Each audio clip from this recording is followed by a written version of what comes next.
विधानसभेचा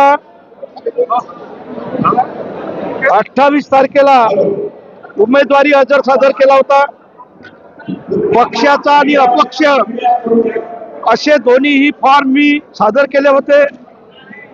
वेळेपर्यंत पक्षाची उमेदवारी मिळेल असं एकंदरीत चित्र निर्माण झालं होतं। या विधानसभेचे आणि या महाराष्ट्राचे सन्माननीय उपमुख्यमंत्री देवेंद्रजी फडणवीस साहेब जे उद्या परवा या राज्याचे मुख्यमंत्री होणार, त्यांनी मला शब्द दिला होता दोनदा की तुझी तिकीट मी फायनल केलेली आहे। त्याचीच वाट मी पाहत होतो। आणि जे आता काल परवा आमदार झालेत त्यांनी सुद्धा मला सांगितलं होतं 2 वेळ बैठक घेऊन की मला उमेदवारी नको आहे, मी विधानसभेमध्ये कधी मागणी सुद्धा करणार नाही, अशी 2दा बैठक झाली। आणि या राज्याचे सन्माननीय प्रदेशाध्यक्ष चंद्रशेखरजी बावनकुळे साहेब यांनी 28 तारखेला तुझा फॉर्म मी भरून घेणार आणि त्यासाठी मी उपस्थित राहणार असे आशयाचं वक्तव्य केलं होतं। मला विश्वास दिला होता, परंतु मी विश्वासावर राहिलो आणि तो माझा निश्चितच विश्वासघात ठरलेला आहे।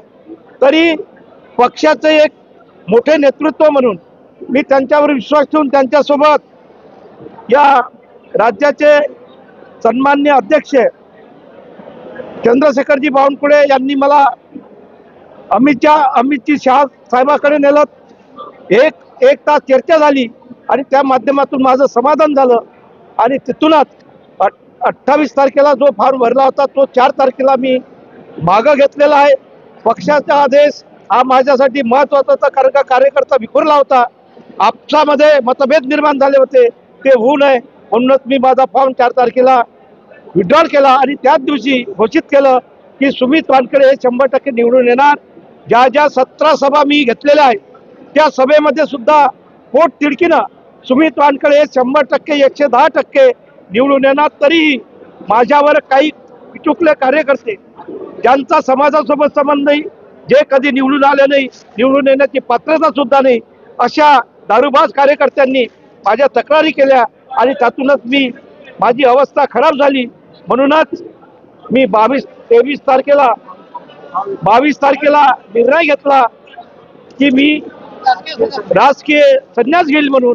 त्या भावनेतून तो राजकीय संन्यास घेतल्यानंतरच आज हा मोठा मेळावा कार्यकर्त्यांनी स्वतः या ठिकाणी उपस्थित केला आणि आजची तारीख 25 आहे म्हणून मी हा जो निर्णय घेतलेला आहे राजकीय संन्यासाचा, तो आज कार्यकर्त्यांच्या उपस्थितीमध्ये हजारो कार्यकर्ते या ठिकाणी उपस्थित आहेत, त्यांच्या उपस्थितीमध्ये मी आज मागं घेतो आहे आणि पक्षाचं काम 100% पुन्हा सुरू करणार आहोत। धन्यवाद। पक्षाकडून काय अपेक्षा आहे? पक्षाकडून जो मला विश्वास अमितजी शहा साहेबांनी दिलेला आहे, त्यावेळेस या राज्याचे प्रदेशाध्यक्ष चंद्रशेखरजी बावनकुळे हजर होते।